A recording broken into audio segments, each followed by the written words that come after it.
eu tô falando? O que o Tiagão fala sempre aqui com vocês, família? Eu não falo isso e você sabe, você sente isso também. O mundo não está preparado para uma fase boa do Vasco. Não está. Vai tremer isso aqui, cara. Vai tremer, a terra vai tremer. Aí o que acontece? Coisa caminhando, bons resultados, gestão, né, dando um jeito. Fluxê na justiça. Sentiram o golpe. Eu tava vendo em algumas páginas, aí teve um comentário assim, ó, poxa, isso vai dar mais moral, mais vontade pra dezembro. Mas é isso, família, vamos trocar uma ideia sobre isso, sobre essa situação. Eu não entendo muita coisa, mas assisti um vídeo aqui, um comentário ali, a gente vai repercutir essa situação e, claro, falar muito aqui do jogo de amanhã contra o Palmeiras. Quero trazer aqui um corte rápido do Maurinho, né, apelido carinhoso aí, do Mauro César, Maurinho, falando sobre esse confronto. E família, eu tava acompanhando aqui alguns cortes que apareceram pra mim. Cara, o nome do podcast vai estar aqui no corte, mas eu nunca tinha assistido, só que eu achei assim 2 comentários. Cara, aula, tá? Aula em relação a esse jogo de amanhã, falando também da janela do Vasco, inclusive também separei aqui o Gabriel Farias, elogiando o nosso diretor de futebol, Admar Lopes. E claro que a gente vai falar também aqui sobre a provável escalação do Vasco, a provável escalação do Palmeiras, porque olha, que me surpreendeu. Então, chega aí que tem muita resenha nesse vídeo, mas antes, deixa eu te pedir aquela moral. Se não for inscrito aqui no canal Vasco em Família, se inscreve, deixa o like, ativa o sininho para não perder os próximos vídeos, comenta e hypa o vídeo para fortalecer o trabalho do Tiagão. Vamos seguir a nossa resenha, falar um pouco sobre essa situação aí, né? Fluxê entrando na justiça, tentando atrapalhar de alguma forma a recuperação judicial do Vasco, como eu disse. Sem nem falar direito, família. Como é que eu vou entender esses barangandã, essas maracutaias de justiça? Mas eu tava vendo esse corte aqui do Neguerê e depois a gente vai repercutir aqui também algumas postagens. Olha só. Meu time, o Fluminense, aciona a justiça e diz que plano de recuperação judicial do Vasco desrespeita a legislação. A maneira que colocam na internet, claro, deixa dúvida na cabeça dos torcedores, que não entendem disso. Né? Eu vou até tentar simplificar aqui ao máximo para ver se é isso mesmo.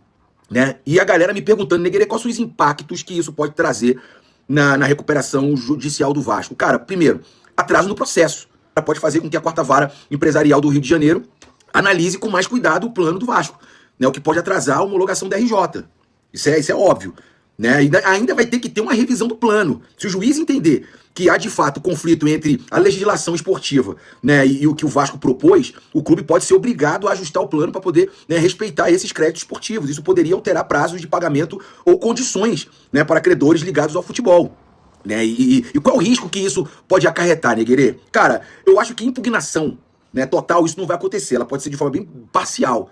Né? Não é provável, assim, não é cabível que derrube toda a RJ, todo documento apresentado, mas sim barrar pontos específicos relacionados a créditos esportivos, né? Dívidas com atleta, clubes, agentes, tudo aquilo que for reconhecido na CNRD da CBF, né? E levando isso em consideração, como se trata de um caso envolvendo clube, né, em recuperação judicial, a CNRD, cara, o processo pode virar ali, cara, jurisprudência, impactando futuros casos de clubes em situações semelhantes. O Vasco segue ali protegido pela RJ, né? Tem ali o congelamento de dívida da execução para evitar aqueles bloqueios, aquela coisa toda. O Vasco está respaldado disso. O que muda é que essa briga pode deixar o processo mais demorado ainda, gerar insegurança entre os credores e parceiros. Aí todo mundo pode ligar a antena e falar, não, eu não aceito. Aí o Vasco vai ter que refazer toda a negociação. Eu acho, né? Então deixa aqui nos comentários, por favor, de forma respeitosa, tá? Então assim, se é isso ou não é, vamos debater aqui, porque eu também preciso entender, pô. Preciso entender. Complicado, né, bicho? Tá aí, também voltar aqui, né, prestando atenção nos comentários, se alguém viu alguma coisa, né, se entende também dessa situação. O que acontece? Assim, na minha cabeça de leigo, em relação a isso, eu falei, o Vasco, né, tá devendo o Fluminense. Então eles vão entrar na justiça, porque não aceita a redução do valor e tudo mais. Na minha cabeça era isso. Aí eu tava vendo aqui essa postagem do Léo Almeida em Colina, ele falou aqui, ó, Fluminense entra na justiça contra o Vasco. Você pensa que deve ser algo que o Vasco não pagou, ou alguma atitude inapropriada do clube com o rival, ou algo do tipo. Mas não, o Fluminense está incomodado com a gestão do Vasco. E aí eu tava vendo aqui os comentários, né, nessa postagem, e aí um vascaíno comentou assim, ó, eu acho que ele quis dizer, a galera confunde mesmo, né, Flávio Azevedo, Fábio Dias, mas eu acho que é Fábio Azevedo, né, do canal Fanático Vascaíno, fez um vídeo hoje. No vídeo ele disse que apurou com pessoas de dentro do Vasco sobre isso. E as pessoas que trabalham no Vasco falaram com ele, né, que esse tipo de atitude do Flucê já era esperada, já que eles não ficaram satisfeitos com o acordo que o Vasco e o time, né, o Cheirinho, o time da Gávea, fizeram sobre o Maracanã. Ao que parece, a diretoria do Flucê não gostou que o time da Gávea aceitou ceder mais jogos para o Vasco no Maracanã. Então, não sei, família, o que aconteceu. Estava vendo aqui alguns canais também, acho que é do Lessa, né, jornalista que cobre o Fluminense. Ele falou rapidamente o que saiu aí, né, de informação, sem conhecimento de nada. Ele falou que ia apurar. Vou ficar aqui aguardando para ver se tem alguma coisa também do lado de lá, né? Agora, meu Deus do céu, fazer o quê, né, a família Vasco, né? É correr atrás, é resolver tudo isso o mais rápido possível, porque o Vasco precisa caminhar, tanto fora quanto dentro de campo. Vamos seguir a nossa resenha. Campeonato, ó, a rodada, né, começa logo mais. No momento que eu estou gravando esse vídeo, é 9h32 da noite. Então, Atlético Mineiro e Juventude, né, já estão jogando. O jogo começou às 9h30. Então a gente está de olho aqui nessa partida, né? Porque o Atlético Mineiro, que tem 23 jogos, né? Tem 2 jogos a fazer em relação ao Vasco, está com 28 pontos. E o Juventude, né, que está na zona de rebaixamento, tem 24 jogos com 22. A família, assim, cara, depende muito dos resultados que o Vasco vai conquistar. Porque um olhar confiante, você torce aqui pro Juventude, né? Que isso, Thiagão? Você segura o Galo ali e você começa a galgar, né, e buscar a parte de cima da tabela. Você, né, com um olhar de dificuldade, fala, Thiagão, torcer pro Galo, que aí segura ali mais um time na zona de rebaixamento e te dá mais tranquilidade nesse sentido. Então depende muito, né, do que o Vasco vai aprontar nessa competição. A gente está confiante aí pelos últimos resultados, né? A gente espera que o Vasco possa fechar bem amanhã contra o Palmeiras, até porque, né, a gente tem uma sequência aí que dá pra gente sonhar, né? Vitória, Fortaleza, eu não lembro a sequência, né, completa, não sei se é o Flucê, São Paulo, é uma coisa assim, família vascaína, mas assim, os 2 próximos jogos, poxa, né? Vitória dentro de casa, a gente não pode resenhar, não tem conversa, a gente tem que somar os 3 pontos. E é aquilo que eu falo com vocês sobre o Fortaleza, né? Eu acho que tem muita dificuldade de ganhar, de pontuar contra o Fortaleza fora de casa. Mas, poxa, tem momento melhor, né? A gente espera chegar lá bem, com bons resultados, digo, diante do Palmeiras amanhã e contra o Vitória. E aí tu vai pegar um Fortaleza, né, muito pressionado, e sem aquele trabalho do Vojvoda, né, os jogadores, né, então assim, dá pra gente sonhar também em ganhar do Fortaleza lá. Mas tudo passa pelo jogo de amanhã e é sobre isso que a gente vai falar a partir de agora, reagindo aqui a esses cortes que eu separei, né, do podcast que eu comentei com vocês, bem interessante, o Maurinho e também o Gabriel Farias falando sobre o trabalho do Admar Lopes. Olha só. E vejamos como vai se comportar o Vasco também nesse jogo, né? O Vasco vem de 3 resultados bons, empatou com o Flamengo, ganhou do Bahia, que derrotou o Palmeiras, e ganhou do Cruzeiro, que vinha aí tentando alcançar a liderança do campeonato, tentando recuperá-la, né? Vamos ver como é que o Vasco se comporta também jogando fora de casa, né? Geralmente é presa fácil quando joga geralmente no Allianz Parque. Vamos ver dessa vez se vai ser mais competitivo. Com esse jogo com o Palmeiras, nessa rodada que vem, a gente vai ver realmente que momento está o Vasco. Independente do resultado, eu estou falando de desempenho. Se o Vasco desempenhar bem contra o Palmeiras, não se apequenar lá no Allianz Parque, ir para cima, fizer um jogo grande, a gente pode já cravar que o Vasco vive um novo momento.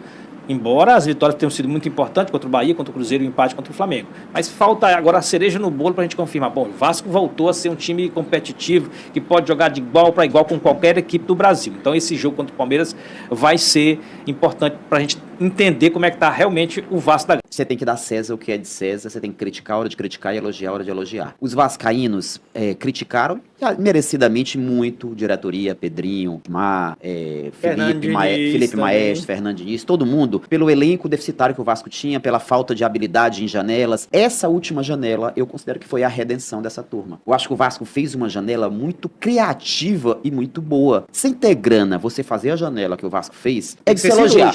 Não, é é de se elogiar. E eu vou pegar como ponto principal, teve boas contratações no ataque, os 2 defensores que o Vasco contratou. A melhora do Vasco nos últimos jogos passa muito pelos 2 zagueiros que o Vasco contratou. A segurança, o Cuesta e o Robert Renan. A segurança que esses caras passam na defesa fez o time fluir mais do meio pra frente também. O jogo contra o Cruzeiro, ele é emblemático pra isso, é um dos ataques mais fortes do campeonato, que maltratou o Vasco em alguns momentos da partida, pressionou o Vasco, a bola era do Cruzeiro e a zaga sofreu pouco. Você não vê tantos lances de perigo a favor do Cruzeiro no jogo. E de saída de bola com qualidade, né? E a saída de bola, até acho que o estilo de Dionísio vai matar a gente do coração. Mas assim, o Vasco, quando apertado, entregava logo... Quando apertado que eu falo, quando você pressionava o Vasco, você fazia logo o gol. Agora você sente que a defesa aprendeu a sofrer, aprendeu a ser pressionada. E isso passa pela contratação desses caras. Então, pessoal vascaíno que malhou muito Pedrinho e companhia, bora lá pegar a senha na fila do pedido de desculpa, que agora a turma do Pedrinho mandou bem. Pode elogiar já o senhor Ademar Lopes? Fez poucos movimentos, porém movimentos cruciais. O Ademar Lopes resolveu a questão do Léo Jardim, que muita gente já vinha dando como uma situação perdida aí. Renovou. Você conversava com gente do Vasco, na época você ainda estava na cobertura, e você várias vezes trouxe esse noticiário e a gente percebia, a gente ia a São Januário, conversava com a galera do Vasco, o ambiente era meio que, olha... O que eu recebia de retorno era o seguinte, né, assim, ele vai. E assim, existia um pessimismo até de repente ele não fechar a temporada, porque o clima não tava legal. Surgir proposta. Com pouco dinheiro, foi buscar Robert Renan e Cuesta. Eu sei que tá cedo, mas eu acho que já podemos concordar que na comparação com quem estava anteriormente nessa faixa de posição do elenco, a subida de nível foi absurda. Tendo interferência dele ou não, o Cauã Barros voltou, um atleta que era do Vasco e se encaixou muito bem. O Andrés Gomes é um jogador que me parece bem útil para momentos específicos da temporada. Eu sei que o Ademar Lopes vai ser muito mais exigido, mas as janelas anteriores do Vasco foram janelas onde o Vasco até chegou a gastar algum dinheiro e não entregou resultado. Jogadores que não agregaram em praticamente nada. Posso citar alguns aqui. Emerson Rodrigues, Jean Davi, Lodge Augusto, atletas que não agregaram nada. Assim, não é que eles agregaram um pouco, não agregaram em nada. E ao que tudo indica, claro que a gente precisa de uma confirmação com maior tempo, mas temos um trabalho até aqui do Ademar Lopes que merece um elogio. Tá aí.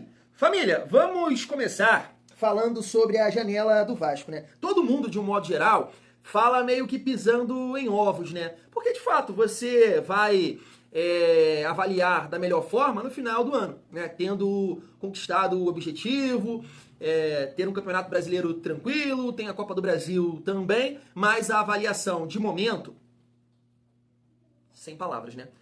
Todo mundo tá falando isso, todo mundo. Você olha hoje pra defesa do Vasco, você fica até arrepiado. Tu não vê aquela, tu não sente aquela que vai tomar gol a qualquer momento. Não, né? Não sente isso. Tô mentindo?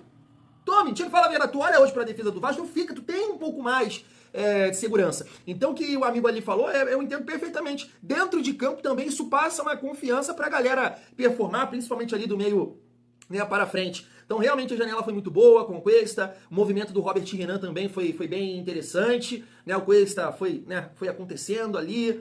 Ele estava praticamente acertado com outro time. Acho sim que o Vasco estava mirando um jogador que não tem o nível do Cuesta, que é o irmão do Erley, o Natan. Né? Ainda bem que tudo aconteceu dessa forma. E assim, até o Barros, né, cara? A volta do Barros, que eu comentei isso aqui com vocês, pra você ver. Eu acho que muita gente pensava assim, cara, o Barros vai voltar, mas não pra ser um protagonista, vai ali pra compor elenco. Pega esse corte aí, podem me humilhar! Que esse homem está jogando, que o Barros está jogando, é assim, cara, comentei aqui com vocês, não, o melhor reforço do Vasco. Melhor reforço do Vasco. Eu sei que eu comentei isso, mas eu pontuei também a questão da saúde, né? Que era importante o Vasco ter esse olhar para a saúde do time, principalmente ali no setor de meio campo. Mas não imaginei, de fato não imaginei que o Barros poderia ter esse impacto todo. Poxa, não sei tantas partidas aí que ele jogou, o Vasco não perdeu e sempre ajudando, sempre, né? Bem nas divididas, na proteção da zaga. No jogo contra o Flamengo a gente pontuou aqui, né? Um lance que se fosse ali o Tietê, que se fosse o Jair, né, não ia conseguir fazer a cobertura, ele vem com uma vontade, com tesão e dá uma carreta, e sairia uma jogada ali, né, uma jogada nesse lance que a gente até debateu aqui, ele vem carretando. No jogo contra o Cruzeiro também, cara, tem uma jogada que a bola fica assim dividida, ele sai atrás, ele vem carretando, poderia ser uma arrancada do Cruzeiro, então é a saúde, é a vontade. E esse papel, né, esse trabalho sujo que o Barros faz é fundamental. É fundamental. Além, claro, da qualidade dos dois zagueiros. Eu sei que amanhã, né, infelizmente, a gente não vai ter o Barros e também não vai ter o Carlos Cuesta. Mas passa, né, eu também concordo com esse comentário aí de um outro amigo falando sobre a postura do Vasco amanhã. Independente do resultado, jogar, não se acovardar. Eu também concordo com isso. Mas pegando o gancho ali, do Maurinho, falando que o Vasco, quando joga lá, né, facilmente batido, eu tava vendo aqui os últimos resultados e eu separei de 2019 pra cá, porque eu lembrei do Pofechô, né? O Pofechô fez um discurso ali, uma pré-eleição, animou a galera, o Vasco conseguiu empatar aquele jogo e assim, não era esse Palmeiras ainda, né? Não era. 2019 já era um Palmeiras, era, né? 2019, Palmeiras foi campeão da... Não, foi o Palmeiras não, pô. O Palmeiras foi 2020, né? 2019, infelizmente, foi a galera daqui. Mas, já era um Palmeiras forte, sim. Entendo que a partir de 20, 21, agora 22, e esse ano, né, é um Palmeiras com um investimento altíssimo, né? Mas já era um Palmeiras forte, sim, e o Vasco conseguiu empatar lá. Então, 19 o Vasco empatou, 20 também conseguiu um empate, 23 perdeu, 24 perdeu. Se você pegar 16... Não, 16 o Vasco estava na Série B, né? 17 o Vasco perdeu de 4-0 e em 18 perdeu de 1-0. Então, realmente, desde 2015 que o Vasco não consegue ganhar do Palmeiras. Só para pontuar em relação o que eu falo aqui com vocês, que o Vasco hoje tem condições de ganhar de qualquer adversário, eu tava vendo, né, o placar do ano passado e eu falei, pô, deixa eu ver a escalação do Vasco contra o Palmeiras no ano passado, né? Olha só, Léo Jardim, aí jogou com 3 zagueiros, né? Rojas, Maicon e Léo, Puma Rodrigues, Lucas Piton, David Rossi, Zé Gabriel e Galdames e Verrete. Pô, família, sabe, é difícil, é complicado, né? Eu ainda falava com vocês, a galera pegava no pé do Paiva, sei o quê, Paiva é isso, estagiário, o Paiva faz milagre, o Paiva faz milagre. Então assim, a gente tem peças hoje, que é um Ryan, que é um Nuno, próprio Felipe Coutinho, a cabeça de área ali, né, que vai estar desfalcada do Barros, mas Hugo Moura não estava aqui nesse jogo, né? Entendo que o Hugo Moura é bem superior ao Zé Gabriel, a gente conta com o Pumita marcando bem, um PH aqui nesse caso, comparação com o Pumita também, não tem comparação, e a linha de defesa aqui, cara, sinceramente, né, eu tava vendo os melhores momentos desse jogo, foi ataque contra a defesa, o Vasco teve um chute, eu acho, do Rossi fora da área, né, uma escorada do Verrete, foi ataque contra a defesa e 2 gols de Fubá. Então entendo que amanhã, mesmo com os desfalques, o Vasco tem totais condições de pontuar e de ganhar do Palmeiras, família vascaína. Então assim, vamos tentar aí de alguma forma, né, fazer o Maurinho passar vergonha nesse comentário. E aí a gente vai falar aqui sobre a provável escalação do Palmeiras e a provável escalação do Vasco, porque o Diniz me surpreendeu, cara. Vamos lá, Palmeiras, ó.